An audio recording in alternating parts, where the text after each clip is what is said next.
বিসমিল্লাহির রহমানির রহিম। আসসালামু আলাইকুম। কেমন আছেন আপনারা সবাই? আলহামদুলিল্লাহ, আমি আপনাদের দোয়ার বরকত অনেক ভালো আছি। আজকে নতুন আরেকটি রেসিপি নিয়ে আমি হাজির হয়ে গেলাম, পুঁটি মাছের ঝোল। আসলে কে কে পুঁটি মাছ খেতে পছন্দ করেন আমি জানি না।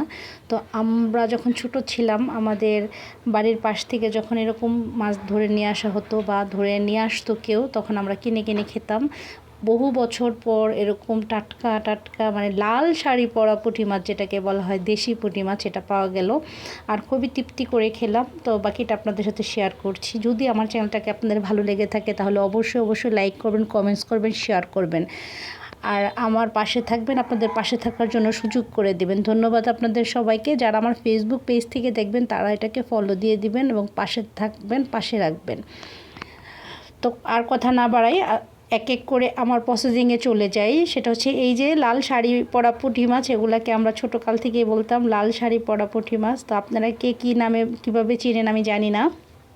তো আমাদের অঞ্চলে পুঁটি মাছই বলা হয়, দেশি পুঁটি। একদম তাজা ছিল মাছগুলি। পরে মাছগুলিকে খুব ভালো করে কাটাকাটি করে নিলাম।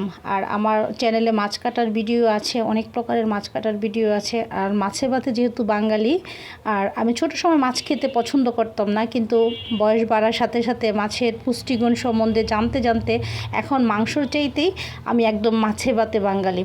আর মাছ বলতেই আমি অজ্ঞান। মাছ এখন দেখলে মনে হয় এটাকে ভাজি করব, এটাকে বোনা করব, এটাকে ভর্তা করব, এটাকে শুটকি করব, কী করে যে মাছ খাওয়া যায় সেই প্রসেসিং। এবং আমার চ্যানেলে গেলে দেখবেন অসংখ্য মাছের রান্নার রেসিপি আছে। তো কথা আর না বাড়াই, এখন চলে যাই মাছ কাটাকাটি করতে। তো মাছগুলিকে খুব ভালো করে কাটাকাটি করে ধুয়ে পরিষ্কার করে নিয়েছি।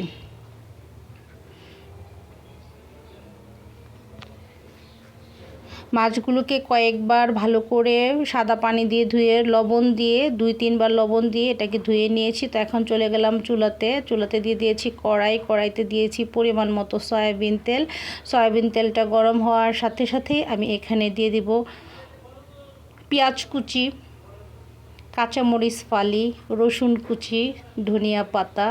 আর আমি সব রান্নাতেই সব মাছের তরকারিতে শুধু রসুন কুচিটাই দেওয়ার চেষ্টা করবেন। ছোট মাছ বা বড় মাছ আদা বাটাটা দিলে আমার কাছে ভালো লাগে না। এবং যারা অনেক বিশেষ করে রান্না করে তাদের কাছ থেকে আমি এটা জেনেছি, বা আমার নানু এই কাজটা করতো, যে সব সময় আদা বাটাটা অ্যাভয়েড করতো, রসুনটা সে সব তরকারিতে রসুন দিত। তো আমিও সেই ছোটো থেকে রসুন দিয়ে খেয়ে অভ্যস্ত হয়েছি, আমার কাছে এভাবেই ভালো লাগে।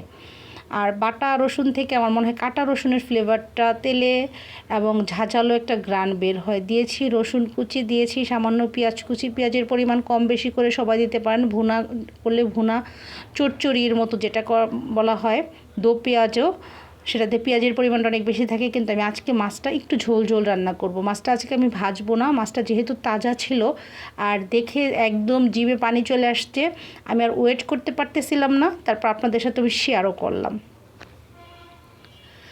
তো পেঁয়াজ রসুন ভাজা করে নিব যতক্ষণ পর্যন্ত মনে হয় একটু ব্রাউন্সি না হবে। আপনি আপনার মতো করে রান্না করতে পারেন, বা আমাকে দেখে ফলো করে আমার মতো রান্না করতে পারেন। এখানে দিয়ে দেবো পরিমাণ মতো লবণটা দিলে পেঁয়াজের যে এক্সট্রা পানিটা বের হয় এটা খুব দ্রুত বের হয়ে আসে, এবং খুব দ্রুতই মানে পানিটা শুকিয়ে যায়, বের হয়ে এসে আবার পানিটা শুকিয়ে যায়। যখন পেঁয়াজের কালারটা একটুখানি ব্রাউন হয়ে আসবে, এখন আমি আস্তে আস্তে এক এক করে সম্পূর্ণ মশলা দিয়ে দিব। আর যে আমার চ্যানেলটা ঘুরে আসেন নাই, আমার চ্যানেলটা ঘুরে আসার দাওয়াত রইল। পুরো চ্যানেলটা ঘুরে আসবেন। দিয়ে দেব সামান্য পরিমাণ হলুদ ফাঁকি, মানে সামান্য পরিমাণ বলতে হাফ চামচ আপনার পরিমাণে দিবেন। দিয়ে দিলাম শুকনো মরিচের ফাঁকি, দিয়ে দিব ধনিয়া ফাঁকি আর মরিচের ফাঁকিটা সেম কালার হয়ে গেছে। এখন ভালো করে নাড়াচাড়া দিয়ে, আর হলুদ ফাঁকিটা অবশ্যই তেলের মধ্যে দেওয়ার চেষ্টা করুন। তেলের মধ্যে দেওয়াতে যেটা হয় সেটা একটা মানে হলুদের সাথে অরেঞ্জ একটা কালার আসে, তরকারির কালারটা অনেক সুন্দর হয়। অবশ্যই তেলের মধ্যে দিলে আর কাঁচা একটা গন্ধ আসে না। আর সেই আমার পুরনো পদ্ধতি গরম পানি ছাড়া আমি কোনো তরকারি রান্না করি না, এটাও আমার নানুর কাছ থেকে শেখা। গরম পানিটা তরকারিতে দিলে তরকারিটা একদম প্রথম থেকে শেষ পর্যন্ত তরকারিটার মাঝে কোনো পানসে ভাব থাকে না, যেহেতু আগে থেকেই পানিটা ফুটানো থাকে। আর যদি আপনি পরে ফুটিয়ে নেন তাহলে দেখা যায় কি একটা পানসে ভাব থাকে তরকারিতে। যারা বিশেষ করে অনেক ভালো রাঁধুনি তারা কিন্তু কাঁচা পানিটা থেকে সবসময় ফুটানো পানিটা ব্যবহার করে। তো এখানে আমি ঢাকনা দিয়ে ঢেকে ভালো করে কষিয়ে নিয়েছি যতক্ষণ পর্যন্ত মাছের মানে উপরে একটু তেল তেল ভেসে না আসে। এখন আমি দিয়ে দেবো মাছগুলি। আমি আগে থেকে কুটে বেছে ধুয়ে রেখেছিলাম মাছগুলি। দেখেন শাড়ি পরা মাছ। আমার ছোটো কালের একটাই কথা ছিল যে মানে পুঁটি মাছ খাবো বলতে আমি বলতাম শাড়ি পরা মাছ আনবেন, তখন আমি ওটার নাম জানতাম না, কিন্তু এখন কিন্তু আমি নাম জানি।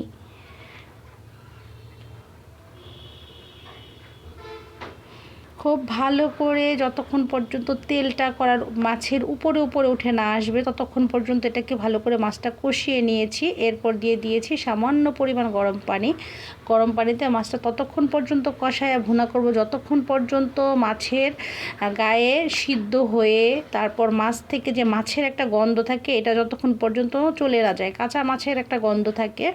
তো আমি যেভাবে কষিয়ে রান্না করেছি আমি খুবই কম উপকরণ দিয়ে রান্না করি। এখন দিয়ে দেবো আমি কাঁচামরিচ ফালি। কাঁচামরিচ ফালিটা মাছের ভিতর ঢুকে মাছের যে একটা কাঁচা গন্ধ এটা কেটে যাবে।